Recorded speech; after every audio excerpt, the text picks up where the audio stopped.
اشیاء وہاں سے برآمد ہو رہی ہیں، تو یہ آرکیالوجی ہے۔ میں یہ سمجھتا ہوں کہ جس طرح سے تاریخ ابہام پر مبنی ہو سکتی ہے، آپ یقین جانیے کہ آرکیالوجی جھوٹ نہیں بولتی۔ میں مختلف تاریخی بلڈنگز کو میں نے اسٹڈی کی، مختلف نوادرات کو دیکھا، اور جب ہم آرکیالوجی کو دیکھتے ہیں تو بحیثیت طالب علم میں یہ محسوس کرتا ہوں کہ یہ تاریخی عمارات، یہ آرکیالوجی، یہ آثار مجھ سے باتیں کرتے ہیں، مجھے بہت ساری باتیں سمجھاتے ہیں۔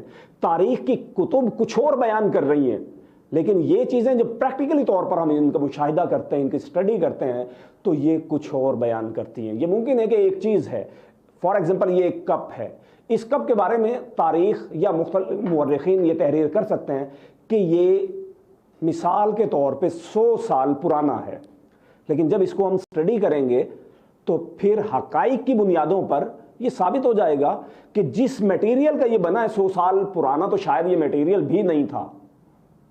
تو اس لیے آرکیالوجی اینڈ ہسٹری پروموٹرز، میں یہ سمجھتا ہوں کہ جب ہم آرکیالوجی کو، ہسٹری کو اور اپنی عقل سلیم کا استعمال بروئے کار لاتے ہیں، تو ان تینوں چیزوں کو باہم مربوط ہونے کی ضرورت ہے، ایک ہی لائن میں ہونے کی ضرورت ہے ریئلٹی تک پہنچنے کے لیے۔ صحیح۔ اچھا، آج کل کے ماڈرن زمانے میں جو لوگ نئی ٹیکنالوجی کی جانب بھاگ رہے ہیں، نئی عمارات، بلڈنگز بنائی جا رہی ہیں، ان کی کوشش ہے کہ نیا سے نیا کر کے جو لوگ ہیں ان کو دکھایا جائے، نئے سے نئی چیزیں جو ہے دریافت کی جا رہی ہیں، بنائی جا رہی ہیں، ان کو اس پہ کام کیا جا رہا ہے۔ آپ ایسے دور میں جو ہے قدیم اشیاء پر کام کر رہے ہیں، ایسا کیوں؟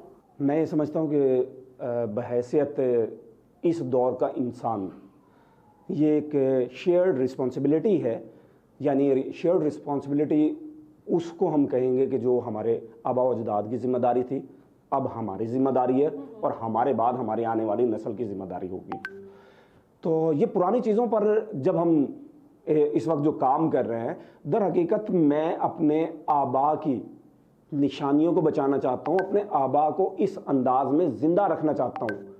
مثال کے طور پہ ممکن ہے کہ ایک چیز ہے، ہمارے آباء میں کاریگر تھے، وہ معمار تھے، مختلف پرانی عمارات کو جب ہم دیکھتے ہیں تو ہم دیکھتے ہیں کہ انتہائی خوبصورتی کے ساتھ ان کو بنایا گیا تھا۔ اگر تاریخ کا آپ مشاہدہ کریں تو یہ بات روز روشن کی طرح آیا ہوگی کہ وہ جو کاریگر تھے وہ بیک وقت وہ میسن بھی تھے، وہ پینٹرز بھی تھے، ان میں اور بھی بہت ساری صفات موجود تھیں، وہ ڈیووٹڈ تھے اپنے کام کے ساتھ۔ تو ان تمام صفات کو جب یکجا کرتے تھے تو پھر اس دور میں اس کاریگر کو استاد جی کا نام دیا جاتا تھا کہ یہ استاد جی ہیں، یعنی استاد میں صرف ایک کوالٹی نہیں ہوا کرتی تھی، وہ متعدد خصوصیات کا حامل ہوا کرتا تھا۔ اور یہ مولا ہوتے تھے جی، وہ اپنی فیلڈ میں ماسٹرز ہوا کرتے تھے اور مختلف حوالوں سے مختلف علوم پر ان کی دسترس ہوا کرتی تھی۔ تو جب ہم پرانی چیزوں کے حوالے سے، پرانی عمارات کے حوالے سے کام کرتے ہیں، یا اپنی بساط کے مطابق، اپنے کم علم کے مطابق، کم علم ہونے کے باوجود جب ہم ان کو ہائی لائٹ کرنے کی کوشش کرتے ہیں، تو یہی ہمارے ذہن میں ہوا کرتا ہے کہ اس طرح سے ہم اپنے آباء کو یہ سلام عقیدت پیش کر رہے ہیں کہ وہ کتنے عظیم انسان تھے، ان کی چیزیں سنبھال کر۔ اچھا، چونکہ آپ قدیم اشیاء پہ کام کرتے ہیں، ظاہر سی بات ہے آپ کو مختلف شہر بھی وزٹ کرنے پڑتے ہوں گے اور جو اشیاء ہے اس کے بارے میں معلومات اکٹھے کرنی پڑتی ہوں گی۔ یہ بتائیں کہ کیا کبھی آپ نے قدیم کھنڈرات بھی وزٹ کیے ہیں؟ جی، میں نے متعدد مقامات پر، متعدد جگہوں پر جا کر مختلف کھنڈرات بھی وزٹ کیے، ایسی عمارات پر گئے جو بہت قدیم تھی، جن کے صرف اور صرف آثار باقی تھے، جو کھنڈرات میں تبدیل ہو چکی تھی۔ خوف محسوس نہیں ہوتا آپ کو ایسی جگہوں پہ جانے سے؟ بحیثیت مسلمان میں یہ سمجھتا ہوں کہ ہمیں خوف اپنی قبر کے حوالے سے ہونا چاہیے کہ ہم کیا اعمال کر رہے ہیں۔ پھر بھی انسان ہے، لوگوں نے جو قدیم کھنڈرات ہے اس کے بارے میں کہانیاں مشہور کر رکھی ہوتی ہیں جنوں بھوتوں کی، پھر بھی قدامت پرستی ایک الگ سے موضوع ہے جو ہمارے معاشرے میں سمجھتا ہوں کہ جہالت کی وجہ سے پھیلا ہوا ہے۔ ایک درخت ہے اور اس پر آپ دیکھیں کہ ہر علاقے میں کوئی نہ کوئی خاص درخت, کوئی نہ کوئی خاص بلڈنگ, کوئی نہ کوئی خاص پرانا کمرہ اس قسم کا آپ کو یقیناً ملے گا, جس سے بہت ساری ایسی داستانیں وابستہ آپ کو ملیں گی کہ یہاں جنات کا بسیرا ہے, یہاں اوپری مخلوقات وغیرہ موجود ہیں, یہاں سایہ ہے, یہاں کوئی نہ کوئی ایسی مخلوق موجود ہے جو ہم سے الگ ہے, ہم سے جدا ہے. بالکل. تو کیا کبھی آپ نے ایسی جگہیں وزٹ کرتے ہوئے سانپ وغیرہ دیکھے, کوئی اور موذی جاندار جو کہ موجودہ زمانے سے ہٹ کے ہوں, جس میں کچھ نیا ہو؟ جہاں تک بات سانپ اور ناگ, اژدہا وغیرہ ہیں, یہ اللہ پاک کی مخلوق ہیں, ہمارے سامنے ہیں, تو متعدد بار اس طرح سے ہم نے دیکھے ہیں. بالکل. اور کھنڈرات میں اور تنہائی میں, اور خاص طور پر وہ عمارات جن کو اگنور کر دیا گیا ہے, جن کو بھلا دیا گیا ہے, وہاں ظاہر ہے کہ ان کے بسیرے موجود ہیں. بالکل بالکل. اچھا, یہ ہمارے ناظرین کو بتائے گا کہ آج کل بہت مشہور ہے شیش ناگ کا واقعہ, اور اس طرح سے فلموں اور ڈراموں میں بھی بتایا جاتا ہے کہ بھائی سانپ ہو گئے, سانپ رہتے ہیں باقاعدہ, اور جو ناگ منی کے حوالے سے بتایا جاتا ہے. شیش ناگ کا من کا دراصل ہے کیا, اس کے بارے ہمارے ناظرین کو آپ تھوڑا سا بتائیں تفصیل سے. یہ میں یہ سمجھتا ہوں کہ مختلف مذاہب میں مختلف متس ہوا کرتی ہیں. مافوق الفطرت واقعات, کردار ان کا حصہ ہوا کرتے ہیں. بالکل. تو خاص طور پر ہندو معاشرے میں ایسی متس موجود ہیں کہ جن کی وجہ سے زیادہ تر اس قسم کی فلمیں, ڈرامے, میگزینز منظر عام پر آئے کہ جنہوں نے مافوق الفطرت واقعات کو جنم دیا یا ان کو زیر بحث لائے. اچھا, ہمارے لوگ اس کو دیکھنا بھی پسند کرتے ہیں اور ان پہ یقین بھی رکھتے ہیں. ہر دلچسپ چیز انسان دیکھنا پسند کرے گا, خواہ وہ کوئی بھی ہو. تو جب اس کو ایک کمرشلائزیشن کے تحت انہوں نے اٹھایا تو لازمی بات ہے کہ ہر شخص جو ہے وہ اس میں دلچسپی لے گا, اور خاص طور پہ وہ افراد زیادہ دلچسپی لیں گے جو نالج کے حوالے سے کم علم کے حامل افراد ہوں گے. اور حیرت جہالت کی بیٹی ہے, یہ ایک عظیم مقولہ ہے کہ حیرت جہالت کی بیٹی ہے. کیونکہ جو شخص جاہل ہوگا کسی واقعے کو دیکھ کر, کسی بات کو سن کر, وہی حیرت کا اظہار کرے گا. جس شخص کے پاس نالج ہوگا, علم ہوگا, اس کو پہلے سے اس قسم کی باتوں کا معلوم ہوگا, تو وہ اس انداز میں حیرت کا حامل نہیں ہوگا. جہاں تک بات اس شیش ناگ کے منکے کے حوالے سے آپ کر رہے ہیں, تو میری جو مختصر سی اسٹڈی ہے, میری ناقص جو رائے ہے اور اسٹڈی ہے, اس کے مطابق اللہ پاک نے ہر مخلوق کو اپنا دفاع کرنے کے لیے کسی نہ کسی خاص صلاحیت سے اسے نوازا ہے. بالکل. انسان ہے, اس کو عقل سلیم عطا کی. بہت ساری مخلوقات ہیں, ان کو طاقت عطا فرمائی. اس طرح سے ششناگ وغیرہ ہیں, سانپ ہیں, ان کو زہر عطا فرمایا. تو سانپ کے منہ میں جو دانت ہیں اس کے بیسیکلی اس میں زہر ہے, اور سانپوں کی مختلف اقسام ہوا کرتی ہیں, اور اس میں زہر کا معیار اور کوالٹی ڈیفرنٹ ہوا کرتی ہے. تو اگر سانپ یا ناگ جو زہریلا ہوگا وہ مسلسل شکار کرے گا, تو یہ ایک پروسیس ہے کہ وہ اپنے شکار کو وہ زہر جو اس کے اندر ڈیولپ ہوا ہے وہ ٹرانسفر کر دے گا, منتقل کرتا ہے. اور اگر وہ شکار نہیں کرتا تو یہ زہر اس کی باڈی کے اندر محفوظ رہے گا. یہ محفوظ رکھنے کا جو پوائنٹ ہے, جو میری معلومات ہیں, وہ سانپ کا سر ہوا کرتا ہے. اور خاص طور پر جو سپیرے افراد ہوا کرتے ہیں, انہیں معلوم ہوتا ہے کہ کون سے سانپ, کون سے ناگ وغیرہ جو ہیں وہ زیادہ زہریلے ہیں.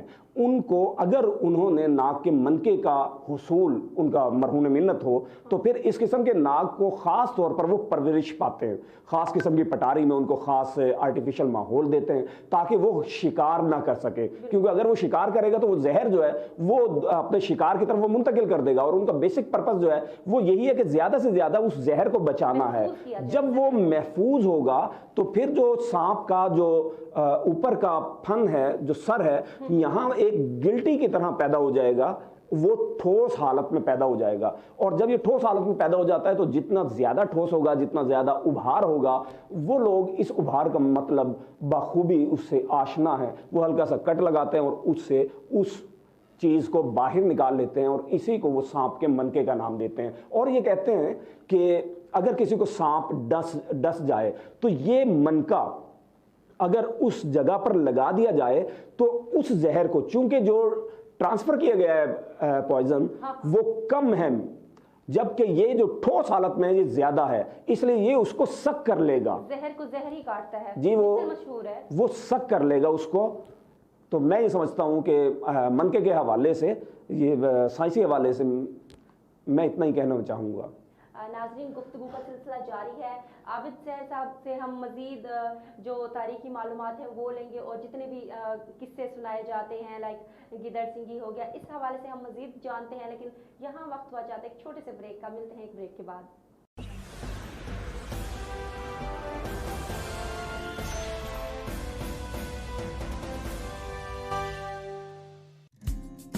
اپنی چھت، ہر ایک کا خواب جو اب آپ کے لیے خواب نہیں بلکہ ایک ایسی حقیقت ہے جو آپ کی قوت خرید کے مطابق ہے۔ یونین کمپلیکس لاہور جدید ترین بین الاقوامی معیار کی سہولیات سے مزین، a modern and comfortable living experience، مین فیروز پور روڈ اور لاہور رنگ روڈ کے سنگم پر واقع، ایئرپورٹ سے 20 منٹ، کلمہ چوک سے 15 منٹ اور ڈیفنس سے 10 منٹ کی ڈرائیو پر، مناسب قیمت پر اسٹوڈیو، 1 بیڈ، 2 بیڈ اور 3 بیڈ کے ماڈرن اپارٹمنٹس، جدید ترین طرز رہائش کی سہولیات، ہائی ٹیک لفٹ، وسیع کار پارکنگ اور کار واش کی سہولت، جم اور سوئمنگ پول، مکمل ایئر کنڈیشنڈ اور دیدہ زیب جامع مسجد، ایگزیکٹو لانجز، مکمل gated community, day care centre, انتہائی منفرد اور پرفضا roof top recreational area, 24/7 CCTV، security guards اور مینٹیننس سروس۔ آج ہی سائٹ وزٹ کریں اور ماڈل اپارٹمنٹ دیکھ کر بکنگ کروائیں۔ قابل اعتماد سرمایہ کاری جو دے بھرپور اور یقینی منافع۔ Financial partner Silk Bank limited, design by Landmark consultants, اور project by AYQ developers. Union Complex Lahore, جدید طرز رہائش اب آپ کی قوت خرید میں۔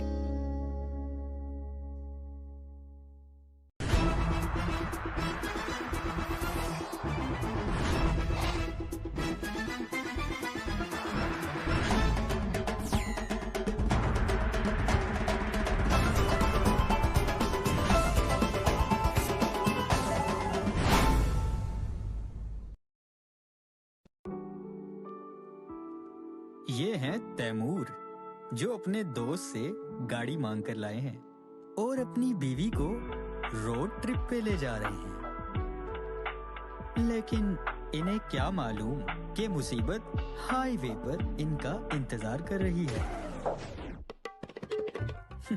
لو جی، زندگی میں 2 اور مسئلے کھڑے ہو گئے، ایک گاڑی خراب ہونے کا اور دوسرا بیوی کو منانے کا۔ کیب چاہیے تو ٹینشن کیوں لیتے ہو؟ یہ لو، بک یور اولا اسمارٹ کیب۔ جب اولا ہو ساتھ تو ٹینشن کی نہ رہے کوئی بات، اب چاہے انٹر سٹی جانا ہو یا انٹرا سٹی، اولا بجٹ میں ہے۔ Ola smart cab, download now. Ola اب ہر جگہ۔ صحت، ایجوکیشن، کرپشن، اس میں تمام چیزیں آ جاتی ہیں، لیکن ملتان کی بیسک عوام کا یہ مسئلہ ہے کہ یہاں پہ ہمیں صبح الگ چاہیے۔ اور تو ہم نے عمران خان کو ڈالا تھا، لیکن تنگ ہیں اب۔ بات آٹے اور چینی کی نہیں ہے، یہاں تو آوے کا آوا ہی خراب ہو گیا ہے، پورا نظام خراب ہو گیا ہے۔ یہ آئے تھے کرپشن ختم کریں گے، کرپشن پہلے سے ڈبل ہو گئی ہے۔ ایک چیز لینے جاتے ہیں آپ، 10 منٹ کے بعد جائیں گے، اس پہ 10 روپے بڑھے ہوئے ہوتے ہیں، تو اس کا مطلب ہے کہ حکومت کا وہ ہے نا جی، حکومت جب تک چیک نہیں کرے گی، جب تک وہ لسٹیں نہیں وہ دے گی، جب تک اس پہ آرڈر نہیں ہوگا، اس وقت تک تو عوام بیکار ہے، عوام اسی طریقے سے چیخ سکتی ہے۔ نئے عمران خان نے کہا تھا کہ کوئی غریب نہیں رہے گا، واقعی کوئی غریب نہیں رہے گا، ہر سب کچھ مر جائیں گے، مہنگائی اتنی ہو گئی کہ کوئی غریب نہیں رہے گا۔ اس کا کہنا غلط نہیں تھا، صحیح تھا، نے کہا تھا مہنگائی کو ختم کر دوں گا، مہنگائی بڑھا کے غریب کو مار دیا۔ عوام کی آواز، اتوار کی شام 7:05 پر۔